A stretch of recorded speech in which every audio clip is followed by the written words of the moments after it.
السلام علیکم۔ آج کی جو حدیث ہے برابر کا بدلہ، عن حذیفہ رضی اللہ تعالیٰ عنہ قال قال رسول اللہ صلی اللہ علیہ وسلم، حذیفہ رضی اللہ عنہ سے روایت ہے کہ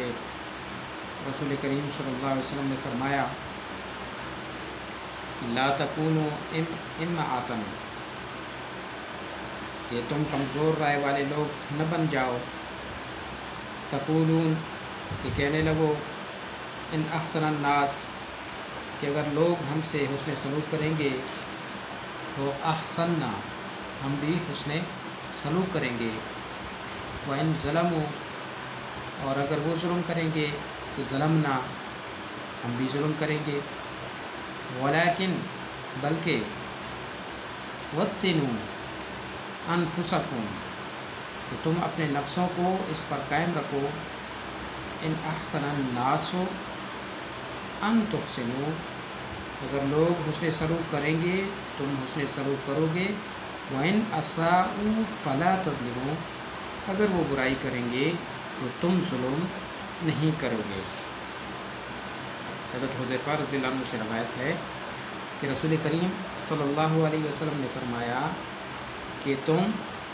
کمزور رائے والے لوگ نہ بن جاؤ، کہ کہنے لگو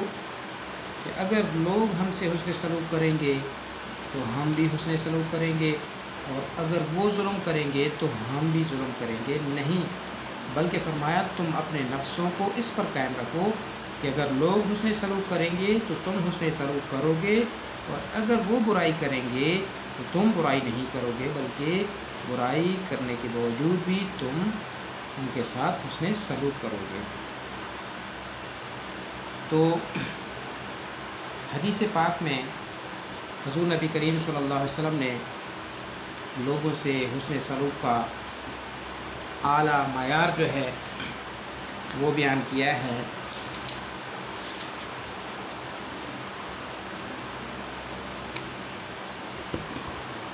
اور یہ حدیث احسان کے بارے میں ہے کہ بدسلوکی کے مقابلے میں حسن سلوک کی روش جو ہے وہ اختیار کی جائے، نہ کہ وہ شخص جو حسن سلوک کرے اس کے بدلے میں اس سے حسن سلوک کیا جائے، کہ جو حسن سلوک کرے اس کے بدلے میں اس سے حسن سلوک کیا جائے، اور جو بدسلوکی سے پیش آئے اس سے بدسلوکی کی جائے۔ اگر یہ معاملہ ہے تو یہ ایک طرح سے حساب چھپانے والی بات ہے، اور ایسے ہی لوگوں کو حدیث میں امعاتن، یعنی ضعیف الرائے اور حساب برابر چکانے والے کہا گیا ہے۔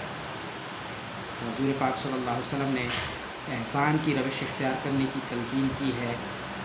نہ صرف حسن سلوک کا بدلہ حسن سلوک کے سے دیا جائے، بلکہ بدسلوکی کرنے والے شخص سے بھی بھلائی اور حسن سلوک سے پیش آیا جائے۔ تو قرآن و سنت سے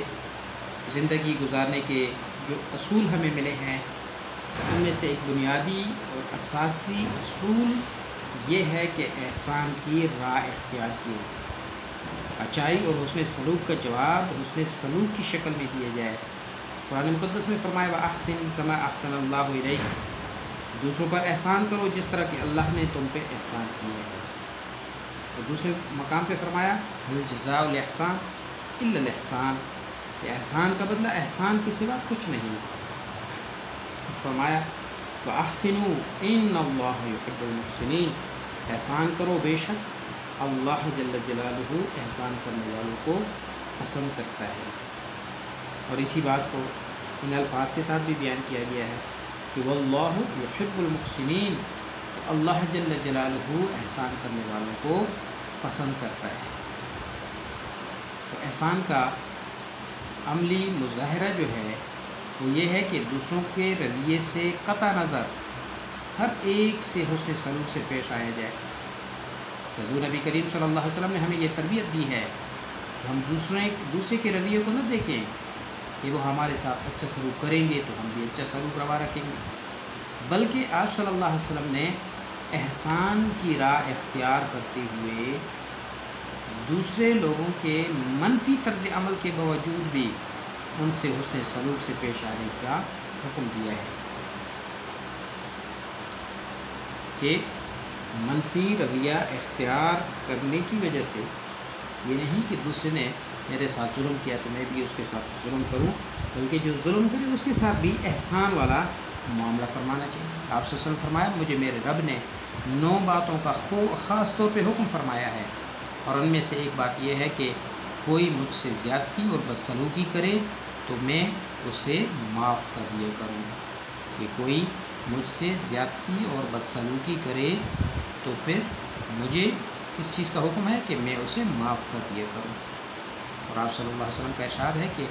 رشتہ جوڑنے والا وہ نہیں جو احسان کے بدلے احسان کرے، بلکہ وہ ہے کہ جس کا رشتہ کاٹا جائے اور وہ اس رشتے کو جوڑے رکھے۔ اور آپ صلی اللہ علیہ وسلم نے فرمایا کہ برائی کو اچائی سے دور کر، یہ ارشاد الہی ہے کہ برائی کو اچائی سے دور کر، پھر تیرا دشمن بھی جگری دوست بن جائے گا۔ ادفع باللتی ہی احسن فاذا الذی بینک وبینہ عداوۃ کأنہ ولی حمیم، کہ برائی کو اچائی سے دور کر، پھر کیا ہوگا کہ تیرا دشمن جو ہے وہ بھی تمہارا دوست بن جائے گا۔ آپ صلی اللہ علیہ وسلم کی حیات طیبہ ہمارے لیے کامل نمونہ ہے، اور آپ صلی اللہ علیہ وسلم نے نہ صرف اپنوں سے بلکہ دشمنوں سے بھی ہمیشہ احسان کیا۔ غزوہ بدر کا واقعہ ہے کہ غزوہ بدر میں مشرکین مکہ کے قیدی آپ صلی اللہ علیہ وسلم کے ہاتھ آ گئے، اور جو مشرکین مکہ تھے ان سے بڑا آپ صلی اللہ علیہ وسلم کو کوئی دشمن تھا ہی نہیں۔ انہوں نے آپ صلی اللہ علیہ وسلم پہ ظلم کیا، آپ صلی اللہ علیہ وسلم کے مشن کو روکنے کی پوری کوشش کی، اور یہاں تک کہ آپ صلی اللہ علیہ وسلم کو ان کی اذیتوں کی وجہ سے مکہ چھوڑنا پڑا،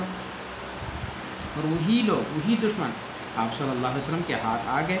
قیدی بن کے۔ تو باوجود یہ کہ صحابہ کرام رضوان اللہ علیہ مجمعین نے ان کے قتل کا مشورہ دیا، تو آپ صلی اللہ علیہ وسلم نے نہ صرف انہیں رہا کر دیا، قتل نہیں کیا، بلکہ آپ صلی اللہ علیہ وسلم نے ان پہ احسان فرمایا، نہ صرف انہیں رہا کیا بلکہ جب تک وہ لوگ حضور صلی اللہ علیہ وسلم کی قید میں رہے، آپ صلی اللہ علیہ وسلم نے ان کے آرام اور آسائش کا ہر طرح کا خیال رکھا۔ اور وہ ابو سفیان جو قبول اسلام سے پیشتر اسلام کے کیا تھے، بدترین دشمن تھے، اسلام کے بدترین دشمن تھے، فتح مکہ کا موقع آتا ہے تو حضور صلی اللہ علیہ وسلم نے نہ صرف انہیں معاف کر دیا بلکہ یہ بھی اعلان کیا کہ جو شخص ابو سفیان کے گھر میں پناہ لے گا وہ بھی امن میں ہوگا۔ تو آپ صلی اللہ علیہ وسلم نے فتح مکہ کے موقع پہ عام معافی کا اعلان فرما دیا۔ کیا فرمایا؟ لا تصریب علیکم اليوم اذهبوا وانتم طلقاء، جاؤ تم آزاد ہو، آج تم پہ کوئی سرزنش نہیں۔ حدیث کا مطلب یہ ہے کہ دنیا میں خواہ احسان اور حسن سلوک کا چلن ہو یا ظلم اور بدسلوکی کا دور دورہ ہو، ایمان والوں کو چاہیے کہ ان کا رویہ دوسروں کے ساتھ احسان اور حسن سلوک ہی کا رہے، چاہے ظلم کا دور دورہ کیوں نہ ہو، لیکن مومن کے لیے یہ حکم ہے، اس کے لیے لازم ہے کہ دوسروں کے ساتھ احسان والا معاملہ کرے، اور یہ احسان صرف ان لوگوں کے ساتھ نہ کیا جائے جو ہمارے ساتھ احسان کرتے ہیں، بلکہ ہمارے ساتھ برا سلوک کریں ان کے ساتھ بھی ہمارے لیے دین اسلام میں یہ حکم ہے کہ احسان کا رویہ رکھیں۔ جو ہمارے ساتھ ظلم والا معاملہ کرے، ہمارے ساتھ بدسلوکی کرے، ان کے ساتھ بھی حسن سلوک والا معاملہ رکھنا چاہیے اور ان کے ساتھ بھی احسان کرنا چاہیے۔ حضرت ابو ہریرہ رضی اللہ عنہ کی روایت ہے، حضور نبی کریم صلی اللہ علیہ وسلم نے فرمایا کہ مجھے میرے پروردگار کا حکم ہے کہ جو مجھ سے قطع رحمی کرے، قطع تعلق کرے، تعلقات ختم کرے، میں اس کے ساتھ تعلقات جوڑے رکھوں، اور جو مجھے نہ دے، جب وہ میرے پاس آئے، میرے دینے کا وقت آئے تو میں اس کو بھی دوں، کہ جو مجھے محروم رکھے میں اس کو عطا کروں، جو مجھ کو محروم رکھے میں اس کو عطا کروں، اور جو مجھ سے تعلقات توڑے میں اس کے ساتھ تعلقات جوڑے رکھوں۔ اسلام کی تعلیم صرف یہیں تک محدود نہیں کہ نیکی کے بدلے میں نیکی، بلکہ اس سے آگے بڑھ کر اسلام اپنے ماننے والوں کو اس بات کی تلقین کرتا ہے کہ وہ برائی کے بدلے میں بھی نیکی کیا کرے، ادفع باللتی ہی احسن، کہ برائی کو احسن طریقے سے دور کرو، یعنی برائی کرنے والے سے بھی اچھا سلوک کرو۔ ایک دفعہ ایک صحابی نے آپ صلی اللہ علیہ وسلم سے پوچھا، یا رسول اللہ صلی اللہ علیہ وسلم، اگر میں کسی کے پاس جاؤں اور وہ میری مہمانی اور ضیافت نہ کرے تو کیا جب وہ میرے پاس آئے تو میں بھی اس سے ویسے ہی سلوک کروں، یعنی میں اس کی مہمان نوازی اور ضیافت اس نہ کروں؟ حضور صلی اللہ علیہ وسلم نے فرمایا نہیں، وہ چاہے تیری مہمان نوازی نہ کرے، لیکن جب وہ تیرے پاس آئے تو اس کی مہمان نوازی کر، تو اس کی مہمان نوازی کر۔ تو اس حدیث سے معلوم ہوا کہ برائی کا بدلہ برائی سے نہیں دینا چاہیے، تو برائی کا بدلہ برائی سے نہیں دینا چاہیے۔ ایک شخص اگر کنجوسی کرے تو اس کے جواب میں کنجوسی نہیں کرنی چاہیے۔ اگر آپ بھی کنجوسی کرتے ہیں پھر اس سے آپ میں اور اس میں فرق کیا رہ جائے گا؟ مزہ تو یہ ہے کہ وہ برائی کرے اور آپ جواب میں بھلائی کریں۔ حضور نبی کریم صلی اللہ علیہ وسلم فرمایا کہ دوسرے شخص کی رائے کے پیچھے چل کر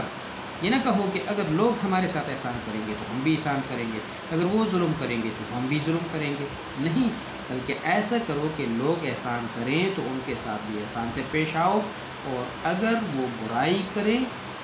ظلم کریں،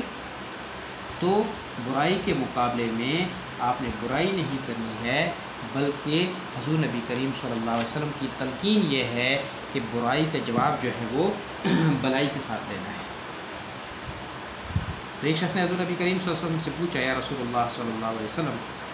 مجھے کوئی ایسی بات بتائیں کہ اس کے کرنے سے مجھے جنت حاصل ہو۔ تو آپ صلی اللہ علیہ وسلم نے فرمایا کہ تم غلاموں کو آزاد کرو اور گردنوں کو چھڑاؤ اور لگاتار لوگوں کو دیتے رہا کرو، لوگوں پہ خرچ کرتے رہا کرو، عطا کرتے رہا کرو، اور ظالم رشتہ دار کے ساتھ نیکی کرو۔ کیا؟ ظالم رشتہ دار کے ساتھ نیکی کرو، اور فرمایا اگر تم یہ نہ کر سکو تو بھوکے کو کھانا کھلاؤ، نیکی کا حکم دو اور برائی سے روکو۔ تو پھر آپ سے فرمایا اگر یہ بھی نہ کر سکو تو احسان کے کاموں کے سوا ہر کام سے اپنے آپ کو روک لو، یعنی صرف احسان پہ مبنی کام ہی کیا کرو۔ ابن عمر رضی اللہ عنہ کہتے ہیں حضور نبی کریم صلی اللہ علیہ وسلم نے فرمایا صلہ رحمی کرنے والا وہ نہیں جس کے ساتھ صلہ رحمی کی جائے، یعنی یہ تو صلہ رحمی نہیں بلکہ یہ تو بدلہ ہے۔ صلہ رحمی کرنے والا وہ ہے کہ جب اس کی رشتہ داری کا سلسلہ منقطع کر دیا جائے، جب لوگ اس کے ساتھ تعلقات توڑ دیں تو وہ اس رشتہ داری کو قائم کرے، لوگوں کے ساتھ اچھائی کا معاملہ کرے۔ حضرت ابو ہریرہ سے روایت ہے، ایک شخص نے عرض کیا، یا رسول اللہ صلی اللہ علیہ وسلم، میرے قرابہ دار رشتہ دار وہ تو ایسے ہیں کہ میں ان کے ساتھ اس سے سلوک سے پیش آتا ہوں، لیکن وہ میرے ساتھ اچھا سلوک نہیں کرتے، میں ان کے ساتھ احسان کرتا ہوں اور وہ مجھ سے برائی کرتے ہیں، میں حلم اور بردباری سے کام لیتا ہوں، برداشت سے کام لیتا ہوں اور ان سے درگزر کرتا ہوں، اور وہ مجھ سے جاہلانہ انداز سے پیش آتے ہیں، میں برداشت کرتا ہوں اور وہ مجھ سے جاہلانہ انداز سے پیش آتے ہیں۔ تو آپ صلی اللہ علیہ وسلم جب یہ باتیں سنی، آپ سے فرمایا اگر تو ایسا ہی کرتا ہے جیسا تو نے بیان کیا، جیسا تو نے بیان کیا، کیا بیان کیا تھا کہ میں ان کے ساتھ حسن سلوک سے پیش آتا ہوں،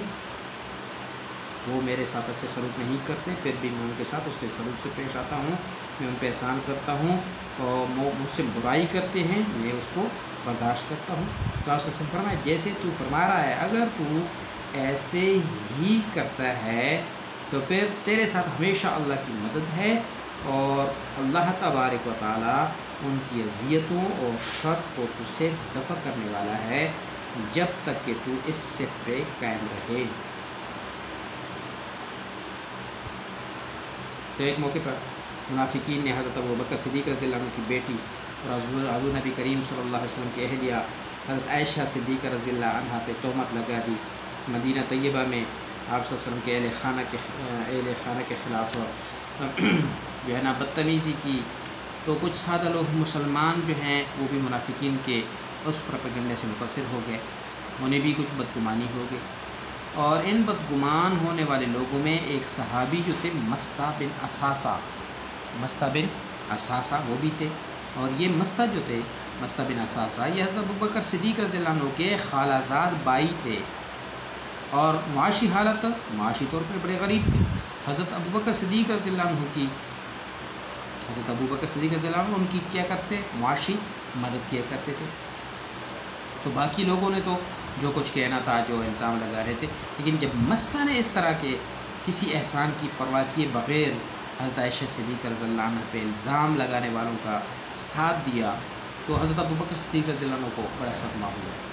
اور انہوں نے اس کی معاشی امداد بند کر دی۔ حضرت مستہ بن اساسہ کی معاشی امداد بند کر دی، تو اس پہ قرآن مجید میں ارشاد ہوا وَلَا يَأْتَلِ أُولُو الْفَضْلِ مِنْكُمْ وَالسَّعَةِ أَنْ يُؤْتُوا أُولِي الْقُرْبَى وَالْمَسَاكِينَ وَالْمُهَاجِرِينَ فِي سَبِيلِ اللَّهِ وَلْيَعْفُوا وَلْيَصْفَحُوا أَلَا تُحِبُّونَ أَنْ يَغْفِرَ اللَّهُ لَكُمْ۔ اس آیت کریمہ میں فرمایا گیا کہ مسلمان دوسروں کے رویے کی پرواہ نہ کریں، اور اعلیٰ ظرفی کا مظاہرہ کرتے ہوئے دوسروں کی بدسلوکی کی پرواہ نہ کریں، اور سخاوت اور تعاون کا سلسلہ جو ہے وہ جاری رکھیں۔ تو ایک اصول بتایا گیا ہے کہ اگر تمہارے ساتھ کوئی زیادتی کرے، تم کسی کی زیادتی کے باوجود برائی کا بدلہ اچائی سے دیتے ہو، تو اس کا نتیجہ پھر یہ ہوگا کہ جو تمہارا بدترین دشمن ہے وہ بھی تمہارا بہترین دوست بن جائے گا۔ تو اس حدیث مبارکہ میں قطع رحمی، تعلقات توڑنے کی بھی ممانعت کا پہلو موجود ہے، کہ دوسروں کے رویے سے منفی طور پہ متاثر ہو کر لوگوں سے قطع رحمی کی طرف مائل نہ ہو جائیں، بلکہ کوشش کرتے رہا کریں کہ دوسروں کی غلطیوں سے درگزر کریں اور تعلقات منقطع نہ ہونے دیں۔ اور دوسرا اگر بدسلوکی بھی کرتا ہے، ظلم بھی کرتا ہے، تو ان کی بدسلوکی کا جواب بدسلوکی سے نہیں دینا ہے، ان کے ظلم کا جواب ظلم سے نہیں دینا ہے، بلکہ ان کے جو اس طرح کی زیادتیاں ہیں یا دل آزاری وہ کر رہا ہے، ان ساری لغزشوں کو بندہ معاف کر کے ان کے ساتھ اس سے سلوک کا معاملہ کرے۔ تو اس حدیث میں یہ سبق دیا گیا ہے کہ دوسروں کی غلطیوں کو درگزر کرنا چاہیے اور ان کے ساتھ حسن سلوک کا معاملہ کرنا چاہیے۔ دوسری کی برائیوں کا جواب جو ہے نا وہ بھلائیوں کے ساتھ، نیکی کے ساتھ، حسن سلوک کے ساتھ دینا چاہیے، اور فرمایا کہ اگر اس طرح کرتے رہو کہ تم دوسروں کی برائیوں کا جواب جو ہے بھلائیوں سے دیتے رہو گے، ادفع بالتی ہی احسن فاذا الذی بینک وبینہ عداوۃ کانہ ولی حمیم، تو تمہارا جو دشمن ہے وہ تمہارا بہترین دوست بن جائے گا۔ تو اللہ تبارک و تعالی ہم مسلمانوں کو اس حدیث پہ عمل کرنے کی توفیق عطا فرمائے۔